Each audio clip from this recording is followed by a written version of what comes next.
Guys, আপনারা অনেকে আমার শ্বশুরবাড়ি সম্পর্কে জানতে চান। তো আমার শ্বশুরবাড়ি কোথায়, আমি কোথায় গিয়েছিলাম ঈদের পরে, ওইটাই আপনাদের সাথে শেয়ার করব। গিয়েছিলাম ঈদের কতদিন পরে গিয়েছিলাম বা কি করেছিলাম, কি কি খেয়েছিলাম, ওই নিয়ে থাকছে আজকের এই ভিডিও। আসসালামু আলাইকুম, আশা করছি সবাই ভালো আছেন। Welcome to my new vlog video Jibon Khadija 001। তুমি বলবেন ঈদ কেমন কেটেছে? আমার কিন্তু বেশ কেটেছে, বেশ ভালো কেটেছে। যতটুকু আশা করিনি তার থেকে বেশি কেটেছে, কজ আমার হাজবেন্ডের সাথে এট দ্য ফার্স্ট টাইম আমার ঈদে আমরা কম বেশ সবাই ঘুরতে যাই কোথাও না কোথাও।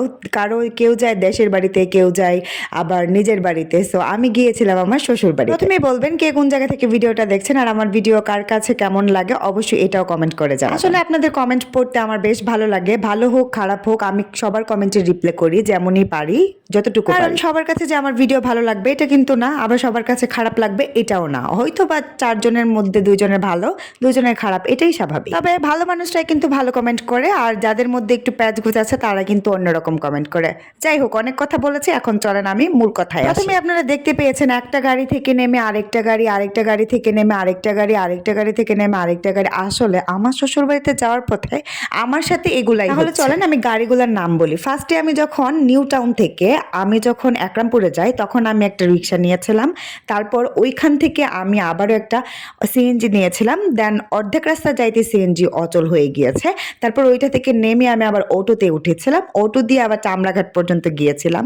তারপর ওইখান থেকে ফেরি পার হয়ে আবার রিক্সায় উঠেছিলাম, রিক্সা থেকে নেমে তারপর আরেকটা ফেরি পার হয়েছি, তারপর আমি আবার রিক্সা নিয়েছিলাম। তারপর এই তো দেখেন এখন রিক্সাতেই আছি, ওই যে ফেরিঘাট আবারও দেখা যাচ্ছে। মানে একটু একটু নদী নদী দিয়ে নৌকা দিয়ে পার হইতে হয়, এটা ফেরি দিয়েও পার হয় আবার ছোট নৌকা দিয়েও। তারপর এই তো ফেরিঘাট বসে চা খাচ্ছিলাম, ভাবছিলাম যে রং চাটা মজা হবে, যদিও জীবনে কোথাও রং চা আমি মজা পাইনি, তো এখানে যাইও পাইনি, পানি পানি ছিল, প্রচন্ড গরম লাগতেছিল, তার জন্য একটা ভাবলাম জুস খাই। আসলে এখানে বোতলও নাই, এইগুলা পাওয়া গেছে।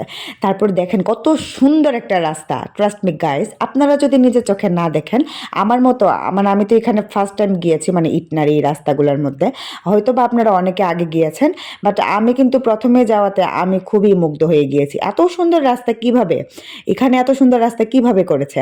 আমাদের যে মেইন রাস্তা ওইখানেও কিন্তু ভাঙা টাঙা থাকে, বাট এইখানে এই রাস্তাটা একটুও ভাঙা নাই। আবার সাইডে হচ্ছে ছোট ছোট ঘর, এই ঘরে নাকি 6 মাস মানে লোকেরা হচ্ছে থাকে, পুরুষ মানুষ, মহিলারা থাকে না। তো পুরুষ মানুষ 6 মাস থেকে এখানে হচ্ছে ওই যে ক্ষেত, মানে যত ধরনের ফসল আছে তারা ফলন করে। তো খুবই ভালো লেগেছে, আসলে অনেক বেশি সুন্দর ছিল। অবশেষে ক্ষেত খামার পার করে এখন আমি মেইন রাস্তায় উঠেছি, মানে ইটনামিটা মনের যে একটা জিরো পয়েন্ট আছে এটা আপনারা অনেকেই জানেন, আবার ঘুরতেও গিয়েছেন, আমি এখানেও ফার্স্ট টাইম গিয়েছি। তো খুবই সুন্দর করেছে, খুবই সুন্দর, আমার কাছে খুবই ভালো লেগেছে। এখানে অনেক মানুষে ঘুরতে যায়, বিকেলবেলা যখন আসি তখন দেখতে পেয়েছি। দেন আমি গন্তব্যে পৌঁছে গিয়েছি, যেখানে যাওয়ার কথা ছিল ঠিক সেখানে আমি পৌঁছে গিয়েছি। হয়তো বা আপনারা চেনেন ইটনা মিটামন অষ্টগ্রামের যে নেতা, মানে এমপি হয়েছে ফজলু নেতা আর কি। সো অনেকে অনেক নামে চেনেন, আই ডোন্ট নো, বাট আমি এই নামে চিনি কজ উনি হচ্ছে আমার ভাসুর সম্পর্কে, ঠিক আছে। হয়তো বা দূরত্ব বজায় রাখে। দেন আমার হাজব্যান্ড থাকে এইখানে কিশোরগঞ্জ, উনি থাকে ওইখানে। আসলে এটা পারিবারিক বিষয়, এগুলো আমরা প্রকাশ না করি, ঠিক আছে। অনেক কিছু, অনেক পেজ আছে। তো অনেকে আবার বলেন যে এলাকার ভাই, তো সবারই তো ভাই, এন তেন ভকর চকর আরো অনেক কিছু। তারপর যাই হোক আমরাই তো রুমে ঢুকলাম, দেন আমরা ওয়েট করতেছিলাম, উনি গিয়েছিল একটা দাওয়াতে। আসলে আমরা ওইভাবে জানিয়ে যাই নাই যে আজকে আমরা যাব। তো এই তো দাওয়াত থেকে চলে আসছে, তারপরে এই তো দেখা করেছি, এখানে 2টা ছবি তুলেছি, দেন আমি হচ্ছে সালামিও নিয়েছি।